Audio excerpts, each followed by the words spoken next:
ko'ryapsizmi? Akalar, Fox Riverga keldim. Ichkarisiga sizlarga va'da qilganimdek bu safar baqirmayroq gapiraman. O'tgan safar hammalar mikrofon haqida yozibsizlar. Mana bu joyni tanigan bo'lsanglar, Michael Scofield o'zini komandasi bilan polni basketbol o'ynab, bir-birini pichoqlab, chalaqlagan joyi. Hozir kirdim, o'sha tanigan joyim shu bo'ldi. Qolganini ichkarisiga kirib ko'rsatamiz sizlarga.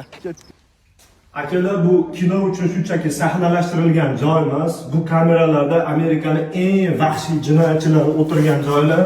Kinosini ko'rgan do'stlar, panjara ostida Michael Scofield mana rakovinani bo'shatib, orqasini o'yib, teshib mana shu devor orqali qochishadi. Koridorni ko'rsatingda, To'lqinbek, mana qo'mli jinoyatchilar o'tirgan joylar. Hozir boradigan joylarimiz ko'p, qisqa qilib sizlarga ma'lumot berib o'taman.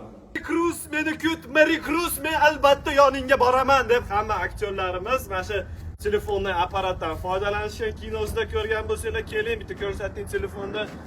Ko'pchilik O'zbekistondagi akalarimiz uchun qiziq bo'lsa kerak.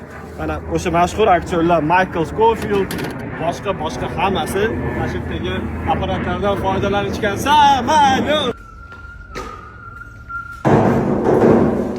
Abduqodir Husanov qaysi komandada o'ynardi? Bilmayman, esimda yo'q. Nimaga? Qochimiz bor. Yo'q, shart emas.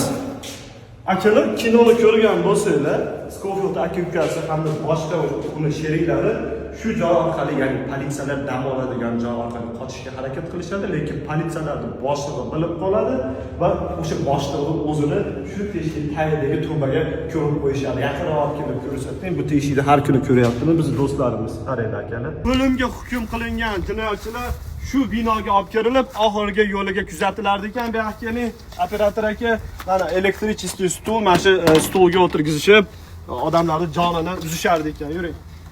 Hop, ularda elektrichеский stulga o'tirgizishdan oldin maxsus mana shunaqa joylarga olib kirishadi. Bu ham karser bo'lsa kerak. Скорее всего, da karser. Mana olib kirishib, temir eshikni qalinligi bilmayman, 10 santimetrcha keladi shekilli. Olib kirishib, mana shu yerda tayyorlashadi. Scofield akasi ham mana shu yerga otardi. Xullas, akalar qo'ldan kelgancha sizlarga ko'rsatdik. Ko'p joyi yopiq, qulf ekan, sababi nima bilmayman. O'sha Scofield o'zini xonasi, ya'ni rakovinani orqasini ochib qochadigan joyga kirishga harakat qildi, lekin afsus kira olmadi. Xudo xohlasa